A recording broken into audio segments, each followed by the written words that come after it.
8.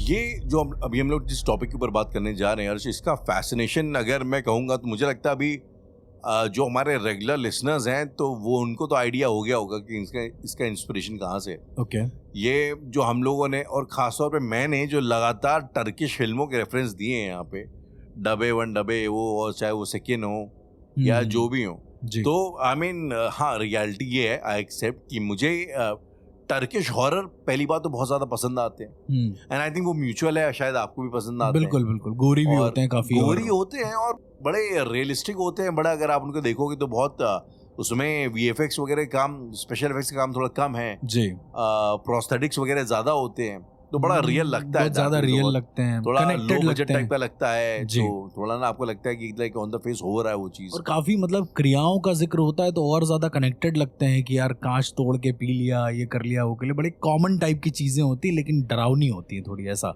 Exactly ज्यादा। Possibly वो भी रीजन। और फिर मुझे लगता है ना एक रीजन और है कि वो थोड़ा उसमें कुरानिक डीमंस के बारे में ज्यादा बात होती है, इस्लामिक फोकलोर्स के हिसाब हाँ, से कह जो सकते हो। डीमंस होते हैं। और फ्रैंकली स्पीकिंग हमारी कंट्री में मतलब मैंने अगर कोई इस्लामिक हॉरर की बात मैंने जिन ही सुना है या जो हम लोगों ने जो डिस्कशंस किए हैं उसमें जो अलग अलग चीजों के बारे में डिस्कशन हमजाद किया, वगैरह। हाँ हाँ हमजाद वगैरह, और हमजाद वगैरह भी मुझे लगता है ना यहाँ पे कम वहीं पे ज्यादा है।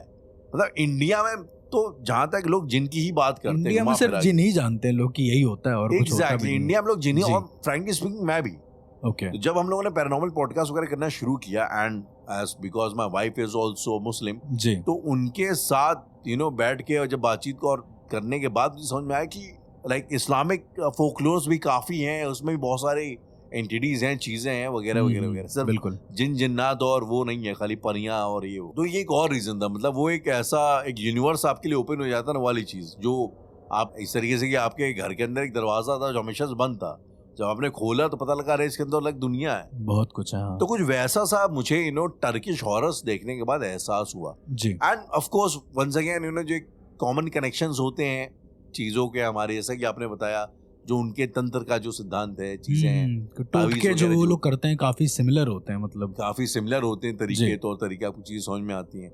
और इन द एंड मुझे एक चीज रियलाइज हुई कि वहाँ की एंटिटीज भी जो है एक तो पता नहीं, मुझे लगता है पैरानॉर्मल के बारे में जानते जानते मुझे कल्चर्स के बारे में ज्यादा चीजें समझ में आ रही है और कितनी सिमिलैरिटीज हैं हम सब के बीच कि वहाँ की एंटिटी यहाँ की एंटिटी कितनी सेम है, तो वहाँ कितनी के डर लगभग और हमारे डर कितने सेम है, कितने सेम है, बस नाम अलग है। नाम अलग है लेकिन डर और वो जो डर की इमेजिनेशन है वो काफी हद तक का है ना सेम है। हाँ और कहानियां भी सेम है उनसे जुड़ी, कहानियां भी सेम है। अभी फॉर एग्जांपल मैं एक एंटिटी के बारे में यहाँ पे बात करना चाहता हूँ हर्ष, आई एम प्रीटी श्योर ऐसी कोई ना कोई एंटिटी आपको जो है हमारे यहाँ पे जरूर आपने सुनी होगी या पढ़ी होगी कभी। इस एंटिटी को वहाँ पे कहते हैं अलकाकृसी। अलकाकृसी, अभी उसको अलबास्ती भी बोलते हैं। ओके अलकाऋषि, अलबास्ती, जो भी उनकी language, I am pretty sure मैं प्रोनाउंसिएशन बहुत गलत कर रहा हूँ, तो अगर कोई टर्किश ऑडियंस है हमारे इसमें सुन रही है तो पहली बात तो बड़े थैंक यू सुनने के लिए, और दूसरी बात अगर होगा तो आप इसे प्लीज कमेंट सेक्शन में करेक्ट करिएगा। बेसिकली जो नाम उसका अलकाऋषि है और ये एक फीमेल डीमन होती है टर्किश फोकलोर्स के हिसाब से, जो कि प्रेग्नेंट लेडीज और जो न्यूबॉर्न बच्चे होते हैं उन पे अटैक कर। ओके मतलब ये फीमेल एंटिटी होती है ऐसा? ये एक फीमेल एंटिटी होती है जिसके ऊपर कहते हैं कि पर्टिकुलर रीजन वहाँ पे टर्किया में एंटोलियो करके, तो वहाँ पे कभी कोई ऐसी एक चुड़ैल टाइप की महिला रही होगी जिसके ऊपर पूरे गांव वालों ने कर्ज किया था, तो उसकी आत्मा है जो शायद बदला लेती है। उसको कर्ज ये मिला था कि तुम्हारे बच्चे मर जाएंगे ऐसा कुछ, तो भी तो उसके बाद वो एक वेंजफुल टाइप की एंटिटी बन गई और वो फिर प्रेग्नेंट लेडीज को जो न्यूबॉर्न बच्चे होते हैं उन पर अटैक वगैरह करने लगे। तो अलकाऋषि का अलबास्ती का खौफ इतना ज्यादा है टर्किश में, अलबास्ती का खौफ इतना ज्यादा है टर्की में कि कुछ लोग टोटके करते हैं उससे बचने के लिए। तो जो वहाँ प्रेग्नेंट लेडीज होती हैं वो आमतौर पे लाल कलर का जो कपड़ा होता है उसको मुंह पे रख के सोती है। और एक चीज और वहाँ पे लोग करते हैं कि लोहे की चीजों का इस्तेमाल, तो अगर जब वो सोएंगे तो तकिए के नीचे चाकू रख लेंगे या कोई बड़ा सा कील लेके आ जाएंगे, तो माचिस रखने का कॉन्सेप्ट है। एग्जैक्टली, तो वो लेके आएंगे और अपने कभी उसी का तावीज बना के हाथ में बांध देंगे। तो ये तमाम चीजें की जाती हैं अलबास्ती के खौफ से बचने के लिए। ओके, तो ये टर्किश एंटिटी है जो I am pretty sure I thought कि इसका कोई ना कोई इंडियन वर्जन भी शायद जरूर होगा हमारे यहाँ। बिल्कुल, मतलब इसका इंडियन वर्जन में एग्जैक्ट तो सेम नहीं है। देखो राहुल, हाँ, I mean, दोनों में obviously. चीजें अलग अलग हैं। भ्रूणिका करके एक एंटिटी होती है, वो क्या काम करती है ये साधक लोग सिद्ध करते हैं। ये ठीक वैसी ही होती हैं जैसे कर्ण पिशाचिनी और यक्षिणी होती हैं, तो वो भी माता की गणों में से आती हैं। अब ये क्या काम Okay. करती हैं कि अब इनको रखा गया है माता की गणों में, पर ये होती नहीं है बेसिकली। अगर जो मेरी अपनी रिसर्च कहती है वो ये Okay. किसी पर्टिकुलर जगह की एंटिटी होती है, और वहाँ पर सेम कहानी है कि किसी औरत को मतलब मार दिया गया, उसके बच्चे से उसको अलग कर दिया गया। मतलब Okay. होता था ना पहले, बच्चों को अलग कर दिया जाता था, माँ को अलग कर दिया जाता था हाँ जी, हाँ जी, हाँ जी। अगर लड़की पैदा हुई तो ये ऐसे ही किसी औरत की कहानी है, और उसकी लड़की को उससे काफी दूर गाड़ दिया जाता है इस तरीके से। Okay. ठीक है, अब लड़की को काफी दूर गाड़ दिया जाता है, उसके बाद फिर उसकी माँ को जिंदा जला दिया जाता है। तो ऐसा कहते हैं कि उसकी माँ कभी अपनी बच्ची को ढूंढ नहीं पाई अभी तक।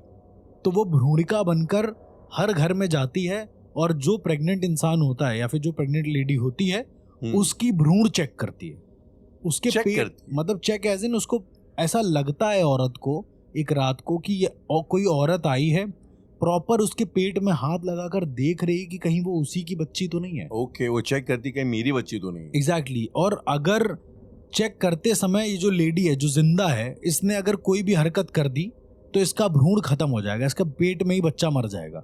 और यदि इसने कोई हरकत नहीं करी, प्रॉपर चेक करने दिया, तो वो भ्रूणिका जो है चेक करके चली जाएगी वहां से, ऐसा करके। मतलब वो Okay. आज भी अपने बच्चे को ढूंढ रही है। अब उसका बच्चा कहाँ दफनाया Right. गया था, कहाँ नहीं दफनाया गया था, ये किसी को नहीं पता। लोग उसके लिए अभी भी मतलब ऐसा करते हैं कि अगर कोई प्रेग्नेंट लेडी है, उसके पेट में कोई बच्चा है, तो बाहर वो लोग ना एक पुतला बना देते हैं, एक औरत का और उसके पेट का। तो ऐसा कहते हैं कि सुबह जब वो लोग पुतले में देखते हैं तो निशान होते हैं पंजे के, Right. ऐसा करके कि वो भ्रूणिका रात में आके चेक करके गई है। तो अंदर नहीं आती, बाहरी से बाहर वो चेक करके चली आती है। बड़ा अजीब सा कॉन्सेप्ट है, पर ये है। मतलब लोगों को Right. ऐसा डर अभी भी है कि कहीं वो एंटिटी आए ना और हमारे घर में जो औरत है उसको कहीं जान से ना मार दे, इस Right. तरीके से। तो अगेन आई मीन स्टोरी अपने आप में कितनी ह्यूमन स्टोरी है, यू नो। अगर इसका पैरानॉर्मल एस्पेक्ट हटा भी दो तो ये एक तरीके की एक माँ की व्यथा टाइप की है जो अपने मरे हुए बच्चे की तलाश में घूम रही है। एंड बिल्कुल। This makes so much sense beyond borders, मतलब बियॉन्ड कल्चर्स भी हैं। ये जरूरी है कि इंडिया में हो चाहे टर्की में हो, आप इस फीलिंग के साथ आप रेजोनेट करोगे। एंड सिमिलरली मुझे ऐसा लगता है ना कि काफी एंटिटीज होती हैं, यू नो, जो पॉसिबली, अब जैसे ये तो एक human emotion, human story based है, जी, कई ऐसी एंटिटीज हैं जो बस हैं, यू नो, कि बस जैसे है मतलब। बस है इन द सेंस कि हमें, आपको अगर याद होगा कि हम लोगों ने एक एंटिटी के बारे में बात करी थी जिसको, जो एक तरीके का शेप शिफ्टर होता है, I think Uddiyana. Uddiyana, yes. आज मुझे सलेड़ा याद आ रहा था। उड़ियान था वो बेसिकली। ओके, बट सलेड़ा भी आई थिंक सॉर्ट ऑफ एक शेप शिफ्टर ही था, राइट, जो पंजाब वाला। हाँ, मतलब बहुत लोग उसको शेप शिफ्टर बोलते हैं, बहुत कहते हैं कि एक सड़ी गली आत्मा होती है, इस तरीके से। राइट। तो वैसे सिमिलरली, यू नो, एक शेप शिफ्टर एंटिटी होती है टर्किश एंटिटी, जिसको ये लोग गुलियाबानी बोलते हैं। गुलियाबानी। अभी गुलियाबानी एक किस्म का घोल होता है, यू नो, घोल जिन। हाँ, गोल जिन होता है जो कि बहुत बड़ा होता है, मॉन्स्टर साइज का होता है। उसकी दाढ़ी बहुत लंबी होती है, जमीन को टच करती है। और ये जो है आमतौर पे जो ट्रैवलर्स होते हैं, ट्रैवलर्स जो कि जंगल अंगल में जाते हैं, उनको ये डराता है, उनका दिमाग घुमा देता है। और कई बार उनके सामने जो है शेप शिफ्ट करके भी जानवर बन जाएगा, भी जानवर से गोल बन जाएगा। ये तो मतलब मारता नहीं है क्या?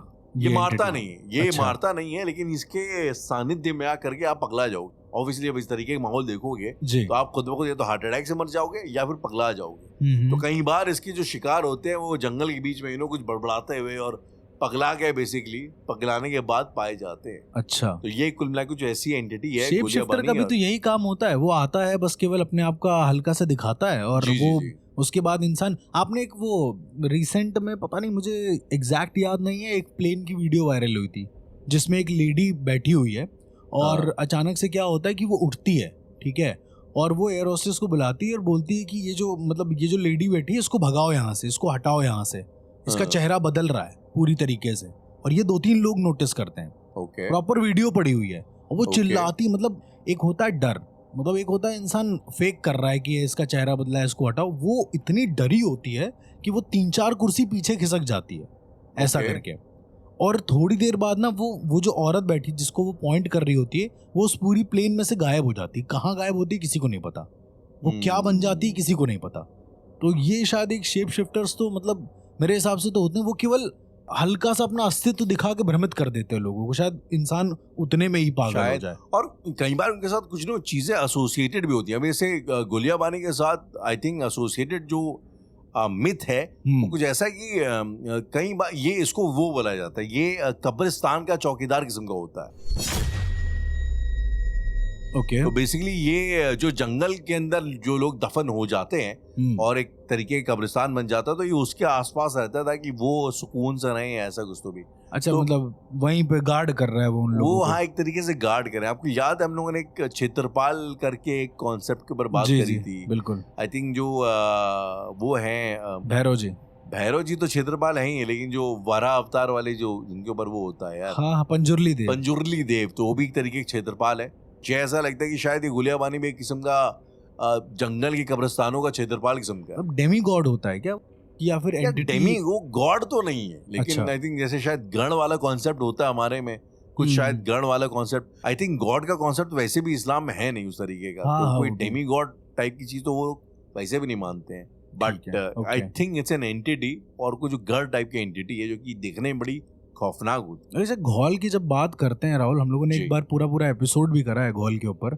तो राइट। घोल यहाँ पर जब आप देखोगे ना, तो वो बिल्कुल टर्किश एंटिटी जो आपने बताई उससे बिल्कुल डिफरेंट है। मतलब वो तो एक जिन होता है। हाँ, ये है कि वो कब्रिस्तान के गेट पर रहता है ऐसा करके, कब्रिस्तान के गेट पर रहता है, पर वो घोल किसी के ऊपर लग जाए तो उस इंसान का खून चूस लेता है एक तरीके से। घोल एक ऐसी Right। एंटिटी होती है। अब इसमें खैर क्या बताया गया वो मुझे नहीं पता, शायद यहाँ तक आते आते मायने बदल जा रहे हैं या फिर एंटिटी बदल जा रही है, वो मुझे एग्जैक्ट नहीं पता, पर कुछ ना कुछ तो हो रहा है अजीब सा। एग्जैक्टली कुछ ना कुछ हो रहा है। और फिर कई चीजें आई गेस ह्यूमन इमोशंस के साथ अगेन, जैसे मुझे लगता है कि काफी एंटिटीज फोकलोर जो है इंसान के इमोशन में बेस्ड है। अभी वो भी है। फॉर एग्जांपल एक और एंटिटी होती है टर्किश फोकलोर के हिसाब से, जिसको होटलाक बोलते हैं। होटलाक बोलते हैं। और ये बेसिकली बड़े आसान शब्दों में बोला जाए तो एक ऐसी आत्मा होती है जो अपने अनरिजॉल्व मैटर्स के सोल्यूशन के लिए वापस आती है। ओके। मतलब एक तरीके का बदला कह लो, या अगर कई बार होटलाक अच्छे होटलाक भी होते हैं, कई बार एक ऐसे फादर होते हैं जो जो वॉर वगैरह में मर जाते हैं, लेकिन जब उनको एहसास होता है मरने के बाद मेरे बच्चे भी जिंदा है, तो वो स्पिरिट बन के वापस आते हैं और अपने बच्चों की पढ़ाई जो भी अधूरा काम पूरा करने के लिए। ओके। तो बेसिकली वहाँ पे जो कॉन्सेप्ट है टर्की में वो ये है कि जो भी इंसान एक अननेचुरल मौत मरता है, और एक ऐसी मौत मरता है जब उसके बहुत सारे मैटर्स अनरिजॉल्व हैं, इंक्लूडिंग प्रॉपर्टी वगैरह की। अतृप्त आत्माएं, काइंड ऑफ। अतृप्त आत्माएं, एग्जैक्टली। एक किस्म की अतृप्त आत्माएं हैं जिनका कोई ना कोई पर्पस शायद बाकी रह गया, अधूरी इच्छाओं के साथ। अधूरी इच्छाओं के साथ जी। और ये जो है फिर अपनी कब्रों से, लोग कहते हैं कि एक पर्टिकुलर दिन होता है जिस दिन वे अपनी कब्रों से बाहर जागते हैं, बाहर आते हैं, उसके बाद हाँ। जो अपना अधूरे काम होते हैं उनको अंजाम देते हैं। ओके। तो ये इनका फंडा है। और इनफैक्ट कई बार ऐसा होता है कि अगर किसी की अननेचुरल मौत होती भी है टर्की में, तो उसको दफनाने के दौरान में कुछ पर्टिकुलर चीजें की जाती हैं ताकि इसकी आत्मा जो है होटलाक में बदले ना, भटके ना उस तरीके से। अच्छा। कुछ दवाएं में पड़ी जाती हैं आई गेस। तो ये भी एक एक तरीके के प्रोसेस है जो वहाँ पे किए जाते हैं। ये तो अपने में भी है प्रोसेस, अगर आप इसको देखोगे तो मतलब कहीं ऐसा ना हो कि ये इसकी जो लाश है वो पूरी तरीके से एकदम लावारिस हो जाए। आपने देखा होगा कई सारी लावारिस लाशें भी होती है जिनका अंतिम संस्कार नहीं होता है, वो सड़ जाती हैं, फिर उनको तांत्रिक क्रियाओं के लिए यूज कर दिया जाता है, फिर उस पर शव साधना होती है, अलग अलग चीजें करी जाती हैं। तो कहने का मतलब ये है कि ये जो होटलाक है मेरे हिसाब से एक तरीके का मुर्दा है कि मुर्दे में तब्दील ना हो अपने यहाँ के हिसाब से, मे बी कि वो मुर्दा मान लो जिंदा हो गया और उसने जाके चीजें कर दी, मतलब आधा इंसान आधा मरा हुआ, आधा इंसान आधा मरा हुआ, ज़ॉम्बी किस्म का कुछ तो भी कि में शायद वो एक जोन दे दिया गया कि होटलाक करके एक जोन है। यहाँ पे शायद वो मुर्दे का कॉन्सेप्ट है। मुर्दा भी बहुत ज्यादा डरावने होते हैं वैसे, मतलब मैंने कभी देखे नहीं है, लेकिन ज़ॉम्बी की बात करें तरीके की। हाँ, ज़ॉम्बी की बात कर रहे हैं। मतलब ज़ॉम्बी का कॉन्सेप्ट, अच्छा इतना हम लोग पैरानॉर्मल कर चुके हैं, लेकिन आज तक कभी ज़ॉम्बी या फिर वही होटलाक जिनको आप बोल रहे हो जी, कभी ऐसा रूबरू हुआ नहीं है। मैंने ना कभी किसी पैरानॉर्मल एक्सपर्ट से सुना है कि यहाँ पे उसने ज़ॉम्बी देख लिया या कोई। ज़ॉम्बीज तो to be on a safer note मुझे लगता है एक बहुत ही इमेजिनरी ही कॉन्सेप्ट है। I don't think so, because एक शरीर के अंदर अनटिल अनलेस वही मैंने आपको एक कॉन्सेप्ट बताया था जीवित ब्रह्म बेताल का, कि वो एक बच्चा जी। होता है, उसके अंदर ब्रह्म बेताल को डाल दिया जाता है, वो जिंदा होता है, मरने के कुछ समय पहले अगर डाल दो तो जिंदा हो जाता है। पर अगेन ज़ॉम्बी तो यार एक ऐसा कॉन्सेप्ट है कि इंसान मर गया है पूरी तरीके से, उसके बाद वो जिंदा हो गया है। ज़ॉम्बी का कुछ ऐसा भी होता है कि इंसान अगर काट दे उसको तो मतलब फिर से उगाता है उसका फिर से हाथ उसके अंग वापस निकल आते हैं। खैर भी चीज़ ये होता तो है। खैर पूरा फिर वो इमेजिनरी है। अपने हिसाब से वो अगर ज़ॉम्बी यहाँ का है, क्या बोलते हैं, अमेरिका का है, तो होली वाटर से ज़ॉम्बी मरता है। ये अगर तो वो बहुत ही जापान का है तो सर बुद्धा पे की मार दो उससे तो सीधा, मतलब हाँ। कुछ ऐसा भी कॉन्सेप्ट है कि सीधा सर के बीच में मारो तो मर जाएगा।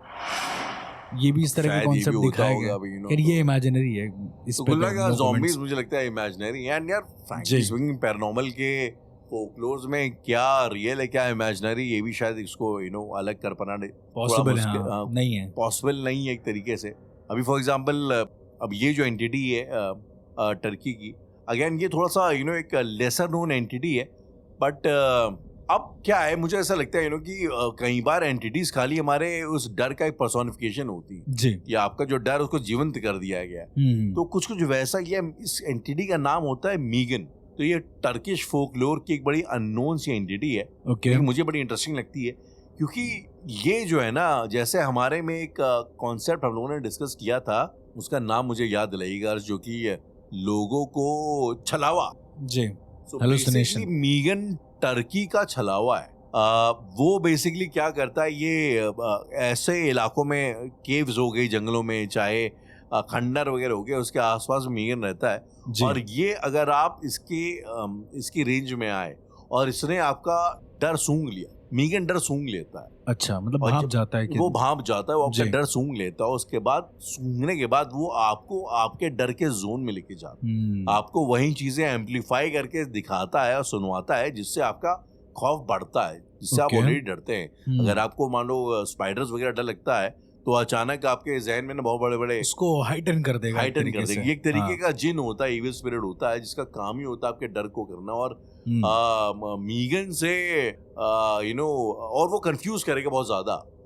मतलब आप जिसको खुदा समझोगे वो खुदा को इवेंचुअली बना के देगा कि खुदा तो डीमन है, वही डीमन है, हाँ, मतलब वो आपके फेथ के ऊपर आपसे सवाल करता है। ऐसा टर्की में लोगों का मानना है। ओके। अगर आप कितने पक्के मुसलमान हैं, इस बात का चेक करना है तो मीगन आकर के आपको, शायद आपको याद है हमने एक और ऐसी एंटिटी करी थी, दो उसकी मुनकर और नाकिर। हाँ, मुनकर और नाकिर, जो कि आकर के आपके फेथ को टेस्ट करते हैं। कुछ हद तक का मीगन वैसा है, वो आकर के आपको कंफ्यूज करता है और आपका ईमान कितना पक्का है इस बात का वो तरीके का परीक्षण करता है। ये आप जिस तरह की एंटिटी बता रहे हैं ना, मुझे ऐसा लगता है कि ब्रह्म पिशाच ऐसे ही होते हैं।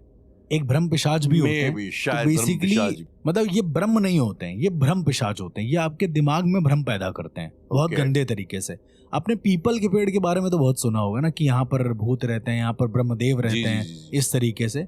लेकिन जब पीपल के पेड़ों की तादाद 181 से ऊपर हो जाती है किसी एक जगह पर, तो ऐसा कहते हैं वहां पर ब्रह्म पिशाच रहने लगते। बहुत ज्यादा ब्रह्म भी दिक्कत करते हैं कहीं ना कहीं।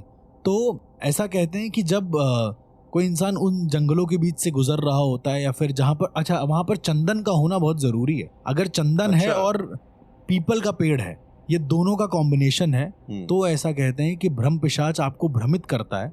आपका फेथ जिस पे है, जैसे उदाहरण के तौर पे आप मानते हो कि शिवजी हैं, तो शिवजी तुम्हें राक्षस के फॉर्म में दिखेंगे इस तरीके से, और तुम धीरे धीरे क्या हो जाओ, करप्ट हो जाओगे एक तरीके से। मतलब तुमको मारेगा नहीं ब्रह्म पिशाच, तुमको भ्रमित कर देगा पूरी तरीके से, और इतना भ्रमित कर देगा कि लोग तुम पर सवाल उठाने लगेंगे। और धीरे धीरे क्या होगा, इवेंचुअली वो क्या काम करता है, कुछ समय के लिए भ्रमित करता है, और भ्रमित करने के बाद वो भ्रम हटा लेगा।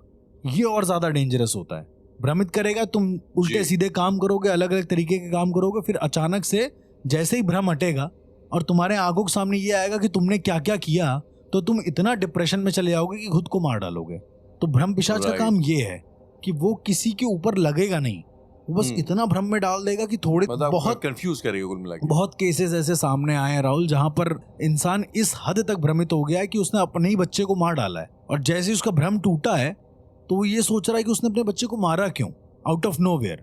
कई लोग ऐसे अंदर हुए हैं जिन्होंने आउट ऑफ नोवेयर अपने बच्चे को मार डाला है। एक थोड़े दिन पहले मेरी बात हो रही थी, मेरा एक दोस्त है, वो सुप्रीम कोर्ट में as a criminal lawyer work करता है, ठीक है। तो एक केस आता है उसके पास, और उस केस में राहुल क्या होता है कि एक लड़की अपने ही डॉग को मतलब खा जाती है, जिंदा खा जाती है। मतलब पहले तो किसी तरीके से मारा, उसके बाद उसके दांत में प्रॉपर अपने डॉग के चमड़े फंसे होते हैं इस तरीके से, वो इतना गंदा तरीके से खाती है।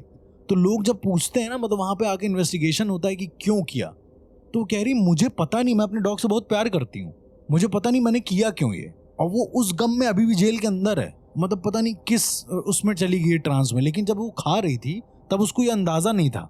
सीसीटीवी जब देखा है, याद नहीं उसने क्या किया क्या नहीं किया। वही तो मैं बोल रहा हूँ, सीसीटीवी जब देखा है तो ऑटोमेटिक उसने क्या किया, वो बेड से नीचे उतरी है, मतलब एक बार सोफे पे लेटी थी, फिर एक बार बेड पे लेटी और अचानक से उससे गिर गई, और गिर के उठने के बाद वो पूरी बदल गई थी। उसने अपने कुत्ते को पकड़ा है बकायदा, उसकी दोनों टांग, उसका मुंह, और बीच में से उसने अपने पूरे दांत गड़ा दिए। मतलब इतनी गंदी तरीके से खाया है कि मैं आपको बता नहीं सकता। और ये होने के बाद मेरे दोस्त ने कहा कि वो केस अभी भी अनसॉल्व्ड है, वो पता ही नहीं चल रहा है कि हुआ क्या है। उसने मतलब उसको साइकोलॉजिकल इशू भी नहीं है, टेस्ट भी हो गया उसका, कई लोगों ने देख भी लिया है। अब वो इतनी ज़्यादा डिप्रेशन में है कि उसने अपने ही डॉग को मार के खा लिया है। तो शायद कभी ना कभी कुछ ना कुछ ऐसा भ्रमित करने वाले काम भी बहुत ज़्यादा होते हैं जो इंसान के समझ के बाहर है, मतलब किसी भी समझ के बाहर है। पॉसिबली अगर अर्श ये मान लो ऐसा कोई केस आता भी है जिसमें इंसान नेसेसरली पोजेस नहीं हुआ है, लेकिन वो बहुत ज़्यादा गहरे कंफ्यूजन के अंदर है, तो ऐसे में मतलब तरीका क्या होता है उसको लाइक वापस सैनिटी में लेके आने का? मतलब कंफ्यूजन में है एज इन कैसे? जैसा आपने बताया ना कि मतलब अभी फॉर एग्जांपल जो है ना, कई ऐसे लोग होते हैं ना कि जैसे हमारे ही गांव में लोग कहते हैं एक लेडी थी जी, ठीक है अभी भी ओके, और उनका बेसिकली बेटा जो है जब वो बहुत छोटा था गांव में तो उसको बाघ उठा के ले गया था। ओके। और अब लेकिन उनका ये मानना है कि वो बेटा उनका अभी भी जिंदा है और वो जंगल के अंदर रहता है, वो कभी कभी मिलने उनसे आता है। अरे अब ये उनका है मानना, ठीक है। और वो कभी कभी हवा में लोगों से बात करते हुए ऐसा लोग दिखाई देते, और मतलब वो वैसे बड़ी नॉर्मल है।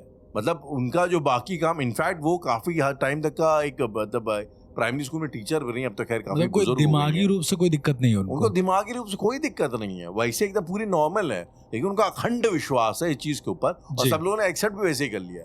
कोई तो भी है, अब वो यार हो सकता है शायद सच भी हो, यू नेवर नो, बट वो कोई बेटा है उनका जो बाघ उठा के ले गया, लेकिन बाघ ने मारा नहीं, और वो अभी भी आता है, बड़ा हो गया अब तो, और वो अभी भी आता है जंगल से कभी कभी अपनी माँ से मिलने के लिए, और जो भी करता है। अच्छा, तो उनका ये अभी भी मानना है कि वो आता है, चाहे कोई माने ना माने। कोई माने चाहे ना माने, उसको कोई मतलब नहीं, उनका है। वो बड़े नॉर्मली बात करेंगे, अरे कर वो आया था, राजू दे के गया, ये मिठाई दे के गया, ऐसा वो बोलती रहती है। ठीक है। और लोगों ने कई बार बड़ा एकदम व्यथित होकर पूछा भी है, तो भड़क के बोल भी देती है, तुमको नहीं मानना तो तुम मत मानो, तुम्हारे मानने ना मानने से फर्क नहीं पड़ता, लेकिन वो है। अच्छा। मैं देखती हूँ, मैं उससे बात करती हूँ, ऐसा। तो उनका एकदम परमानेंट कंफ्यूजन है जो कि चल रहा है। तो ऐसे केस में क्या कोई तरीका है कि उनसे ये उनको रियलिटी में या सैनिटी में, या फिर उनको उसी में जीने ही दो, भ्रम में? मतलब या तो जीने दो, दूसरा या हो सकता है वो सच्चाई हो, दो तरीके। और तीसरा तरीका ये है कि उनकी पीआरटी कर दो, पास्ट रिग्रेशन थेरेपी कर दो, सबसे बढ़िया तरीका। ओके। क्योंकि उस थेरेपी में क्या होता है ना कि आपको पहले भेजा जाता है वापस से उसी लम्हे में, ठीक है, उसी मोमेंट में भेजा जाता है। ये कॉमन सा साइकोलॉजी वाला थिंग है कि वो उसमें भेजा जाएगा, आपको रियलाइज करवाया जाएगा, फिर आपके दिमाग को उस तरीके से मोल्ड किया जाएगा एक तरीके से। तो यदि कोई ऐसा नहीं मान रहा है तो साइंटिफिक तरीका यही है, बेस्ट है कि आप उसकी मतलब पीआरटी करो, धीरे धीरे उसको उस जोन में लाओ, एक अच्छा थेरेपिस्ट लो पहले जी, और फिर वो काम करो। क्योंकि तांत्रिक कोई वे नहीं है इसको करने का। मैं वही कहना चाहूंगा जो हमारे लिसनर भी हैं कि तांत्रिक वे एक ऐसा वे है जो बहुत ज्यादा डेंजरस है। तो मतलब हर चीज में तांत्रिक वे लगाने की कोई जरूरत है नहीं, आप डॉक्टर्स वाला वे लगाइए, वो बेटर है। शुरुआत आप डॉक्टर से ही करें तो ज्यादा बेटर। मतलब हमारे पास भी जो केसेस आते हैं वो 90% ऐसे आते हैं जो डॉक्टर्स के पास से होकर आए हैं। ऐसा नहीं है कि मतलब सोल्यूशन ना मिला तो फिर वो सोल्यूशन नहीं मिला या स्वयं डॉक्टर आ गया। कभी कभी ऐसा भी सीन हो सकता है कि स्वयं डॉक्टर आके बोल रहा है कि ऐसा ऐसा इशू है, तो ही उसको देखा जाता है। वरना तो हम लोग प्रेफरेंस तो ये रहता है कि आप जाके पहले चेकअप कराओ, देखो वहां पे कहीं, क्योंकि डॉक्टर जो तरीका निकालेगा ना वो डायग्नोस बहुत जल्दी होगा और इजी होगा। मतलब हर एक इंसान देख सकता है कि क्या कमी है, पर हाँ जो कमी ना दिख रही वो इससे सॉल्व हो सकती है, ऐसा मेरा मानना है। इसके बाद मैं एक और एंटिटी के बारे में बात करना चाहूंगा, और ये बड़ा ही फैसिनेटिंग है हर्ष, कि उसके पीछे लॉजिक भी है, रीजन भी है। मैं आपको बताना चाहूंगा कि यूरोप में इनफैक्ट पूरे यूरोप में एक ट्राइब है जिसको रोमानी बोलते हैं, रोमानी ट्राइब। ओके। और मैं आपको बताऊं, रोमानी लोग मतलब बहुत टैलेंटेड होते हैं, काफी बड़े बड़े नाम, आपने एल्विस प्रेस्ले के नाम सुना होगा, कुल किसने नहीं सुना है? बिल्कुल, वो रोमानी थे। उसके बाद वो जो एक्टर हैं यार जिन्होंने महात्मा गांधी का रोल प्ले किया उस पे गांधी फिल्म में, ओके, आप शक्ल आपको याद है कि नहीं, बहुत हॉलीवुड की फिल्मों में आते हैं, वो भी रोमानी हैं। माइकल बलाक जो था फुटबॉलर था, वो रोमानी था। ओके। और रोमानी लोग बेसिकली बहुत पहले जब इस्लामिक इन्वेजन्स हुए थे हमारे देश में, तो बहुत सारे लोगों को यहाँ से जबरदस्ती उठा करके ले जाया गया था। अच्छा।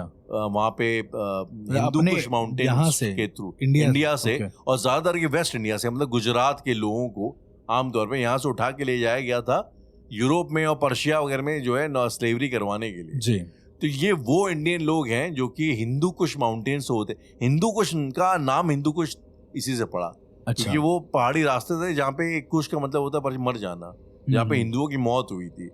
तो हिंदू कुश पहाड़ से होते हुए रोमानी लोग जो है यूरोप में आके बसे थे, टर्की में, सेंट्रल यूरोप में, हर जगह पे।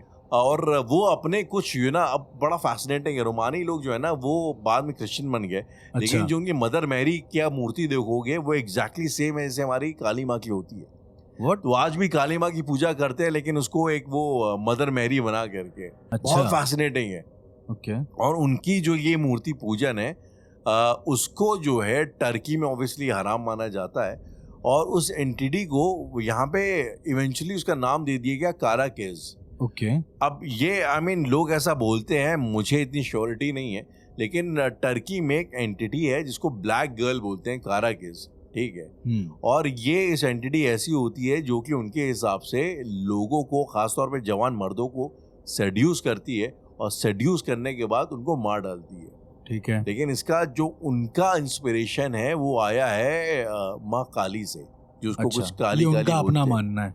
ये मेरा ऑब्जर्वेशन है, गलत भी हो सकता है, लेकिन मुझे ऐसा लगता है ये काला केस रोमानी लोगों के काली से ही आया है। वो उसको वहाँ पे कारा कारा बोलते हैं काली माँ को। तो उनका कैसा डिपिक्शन कैसा है, मतलब किस तरह की मूर्ति देखेंगे आपको समझ में आ जाएगा। मतलब वो अच्छा। पूरी ब्लैक है ऊपर से नीचे तक का, उनकी जीभ निकलती है बाहर। ओके। और वो लेकिन वहाँ वो मदर मेरी टाइप का बोल के करते हैं, लेकिन वो है बेसिकली, अगर आप थोड़ा भी अगर हिंदुज़म को समझते हैं आपको समझ में आ जाएगा काली माँ की पूजा हो रही है। अच्छा, साफ साफ दिख रहा है उसमें। हाँ, दिख रहा है। और उस एंटिटी को जो है टर्की में ये लोग क्योंकि हराम मानते हैं, तो उसको बना दिया गया कारा की, जो कि एक ब्लैक गर्ल है। हाँ। जो कि आपको सेड्यूस करती है और आपको बेसिकली जो लोग उसकी पूजा करते हैं उनके पास लेके जाते हैं। Okay. कहने का मतलब ये है कि अगर आपको जो है कुछ चाहिए लाइफ में, किसी को मारना, अहित पहुंचाना है, तो आप कारा की पूजा करो और वो उस बंदे को आपके पास लेके आए। एक तो हमें ये नहीं समझ में आता है कि हर चीज में काली माँ को क्यों डाल दिया जाता है, कि मतलब जहाँ कुछ ज्यादा वेस्ट वाले फैसिनेटेड, जहाँ कुछ गलत हो रहा है वहाँ काली माता। आपने अभी मुझे थोड़े दिन पहले एक मूवी दिखाई, इंडियाना जोन्स, उसके अंदर वो अमरीश पुरी जो है वो काली माता की मतलब पूजा हो रही है, और उधर वो विलेन बना हुआ है, वो उसकी बलि देने में लगा हुआ है। माँ काली बहुत ज्यादा ही है ना, एक वो मिसकंसीव्ड वो है। मतलब ऐसा लोगों का, देखो मुझे ऐसा लगता है ना कि ये जो उठाया गया है ना ये सारी चीजें, अच्छा माँ काली का जो ओरिजिनल स्वरूप है राहुल, वो कभी भी ऐसा रहा नहीं है कि जीभ निकली हो उनकी ऐसा करके। जी। ये मैं फैक्ट क्लियर कर देता हूँ। सबसे पहले तो जब उनकी गण विजिबल हुई है ना, तो उनका स्वरूप ऐसा आया है। मतलब जब उन्होंने शिव जी के ऊपर पैर रखा उससे पहले तो मेरा ये मानना है कि पिशाचनियाँ जो होती हैं, बेसिकली माता की जो गण होती हैं, जिनको अभी के टाइम पे शायद ऐसा कहा जाता है कि वो ये कर लेती हैं, वो ऐसा करती हैं, सिड्यूस करती हैं, ऐसा करती हैं, तो उनकी गण बहुत सारी ऐसे नीच कुल की गणिकाएं होती हैं जो ये सब काम करती हैं एक तरीके से। पर माँ काली कभी नहीं करती, वो तो मतलब बिल्कुल सौम्य रूप में है। तो उनको किस तरीके से दिखाया जा रहा है वो खैर मुझे नहीं पता, लेकिन खैर ये अपना अपना मानना है, तो उस पर मेरा कोई कमेंट्स भी नहीं है।